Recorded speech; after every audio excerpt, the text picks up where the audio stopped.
Allez viens, on découvre ensemble les bases d'Obsidian. C'est parti. Pour l'installation très simple, on tape Obsidian, le premier lien, on télécharge, on installe. Pour commencer, il faut créer son vault, son coffre, en lui donnant un nom ainsi qu'un répertoire de destination.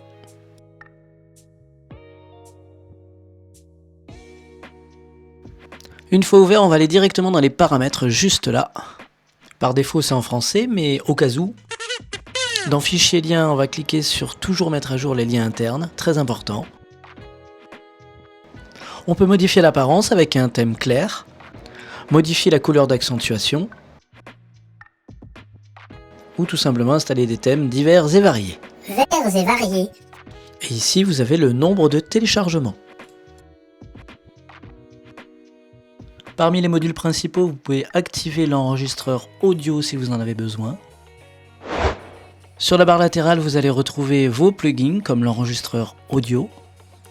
Ici, c'est votre navigateur de fichiers comme dans Windows. En fait, vous pouvez créer des dossiers. Et à l'intérieur de ces derniers, on va dire que vous avez plein de fichiers texte. Alors, vous pouvez créer une note qui équivaut à un fichier texte. À l'intérieur de celle-ci, vous pouvez écrire du texte, alors pas avec la commande slash, contrairement à Notion, parce que la commande slash, bon, vous avez plein de raccourcis, mais vous en avez beaucoup. Là, le principe est simple, vous écrivez du texte et c'est au format Markdown. Alors le format Markdown, qu'est-ce que c'est exactement? C'est voilà, vous mettez 2 égales, vous écrivez votre texte, suivi de 2 égales, ça va le surligner. Si vous mettez 2 étoiles, le texte et 2 étoiles, ça le met en gras. Un tiret, un espace, et vous faites des listes à puces, etc., etc. Et si vous ne connaissez pas le format Markdown, vous avez des plugins qui peuvent formater le texte à votre place. Et ça, c'est bien. Voilà, sur mon site, vous avez un petit PDF à télécharger sur l'écriture Markdown si ça vous intéresse. Voilà, j'ai fait ma petite pub. C'est gratuit, sans obligation d'achat, et je demande même pas votre mail ni rien du tout. Et ça, c'est bien. Thank you. Non, ne me remerciez pas. Vous faites 2 fois Alt 5 pour avoir 2 crochets et vous créez une nouvelle page.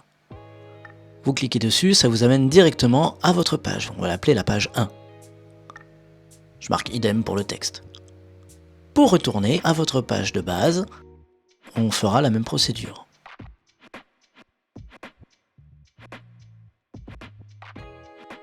Et vous pouvez observer qu'à gauche, dans votre dossier, la page 1 est créée. Avant de commencer avec les plugins, notamment Escalibro, vous en avez un qui ressemble fortement et qui est déjà intégré dans Obsidian, c'est Canva.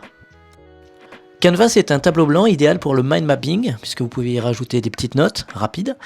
Vous pouvez y mettre directement vos pages, voilà, comme le temps d'une pause, consultable sur le tableau blanc. Vous pouvez insérer des images, des vidéos, de l'audio. Vous pouvez carrément prendre le lien d'un site internet et intégrer votre site internet dans un petit rectangle comme ici.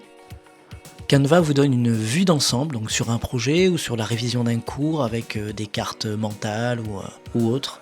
Peu importe, du moment qu'on a l'ivresse. Et également dans le navigateur de fichiers sur la gauche, vous pouvez modifier, bouger vos fichiers comme bon vous semble. C'est du click and drop. Les renommer, créer des dossiers, tout se fait ici. Rapidement, je vais créer une nouvelle page histoire qu'on en ait au moins 3. Et je vais vous montrer un petit truc sympa. La vue graphique, alors là elle est un petit peu pauvre, mais vous verrez à la fin à quoi ça ressemble. Les plugins, alors c'est vraiment ce qui fait la force d'Obsidian. Elle a vite fait comme ça un plugin super intéressant qui est complètement intégré à Obsidian. Escalibro. Escalibro, c'est comme Canva, mais à sa manière, en mode dessin. À la base, c'est une application en ligne. Voilà, c'est assez stylisé, vous pouvez insérer du texte, vous pouvez mettre vos pages, vos notes. Configurer le thème, le fond, blanc, noir, bleu, vert, rouge, la couleur pour chaque élément, l'épaisseur du trait, le texte. Enfin, c'est vraiment très complet et le rendu est propre et sympa.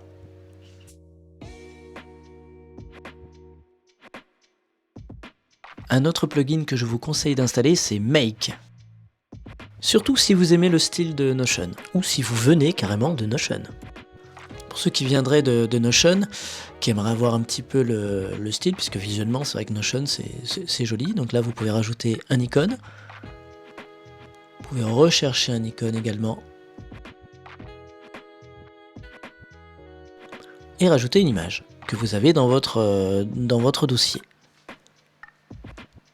Donc c'est pas une image tirée d'internet, hein, c'est pas aussi élaboré que sur Notion, mais bon, ça fait son petit effet.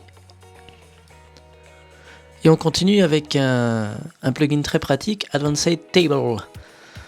Alors vous allez voir que faire des tableaux sous Obsidian, c'est la croix et la bannière. Vous l'aurez compris, c'est pas simple, il faut faire ligne, colonne 1, ligne, colonne 2, etc. etc. Je mets des petits espaces, allez à la ligne, refaire votre ligne, insérer ce que vous voulez mettre dedans, espace, faire votre ligne. Donc le plugin permet de mettre tout ça en forme. Notion pour ça est beaucoup plus pratique. Obsidian est fait pour les prises de notes du texte, et essentiellement du texte à la base. Ceci étant toutefois néanmoins, vous avez des plugins assez sympas comme Calendar pour avoir votre petit calendrier. Alors pour moi c'est moins intuitif que Notion, mais vous pouvez intégrer des bases de données, vous pouvez intégrer une IA, vous pouvez intégrer plein de choses grâce au plugin. Voilà, et Editing Toolbar qui vous permet donc d'écrire, vous avez la barre qui est tout en haut. Et vous pouvez mettre en gras, transformer en titre, souligner, changer la couleur.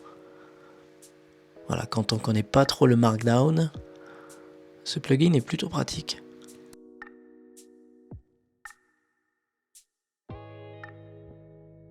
Et un petit dernier pour la route, Remotely Save. Alors celui-là est très pratique puisqu'il vous permet de synchroniser votre Vault, votre coffre, dans le cloud, sur tous les appareils et de manière gratuite. Obsidian ou Notion? Le combat des titans. En fait, moi j'ai les deux. Stockage sur ordinateur, pas de limite de taille de fichier, format Markdown, s'ouvre avec un simple bloc-notes, configuration non intuitive, synchronisation entre les appareils, 4 € par mois gratuit avec un plugin, plugin pour adapter aux besoins, plugin en anglais et configuration non intuitive pour certains. Stockage sur serveur, souci de protection des données, fichier limité à 5 MO, format propriétaire, les pages peuvent être exportées sous divers formats quand même, configuration super intuitive, le slash et les systèmes de blocs, synchronisation entre les appareils, riche en fonctionnalités, pas de plugin, mais des connexions avec d'autres applications, quand on a les moyens. Allez, une fois configuré, voilà le résultat. Donc moi j'utilise la méthode Para à ma manière. J'ai le dossier projet, le dossier casquette, vous voyez tout ce qu'il y a dedans, les archives, la Gemini Chat que j'avais essayé, les pièces jointes, et ça c'est tout ce qu'il faut que je range.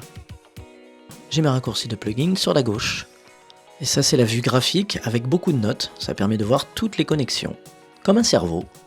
J'espère que ça t'a plu, allez bisous!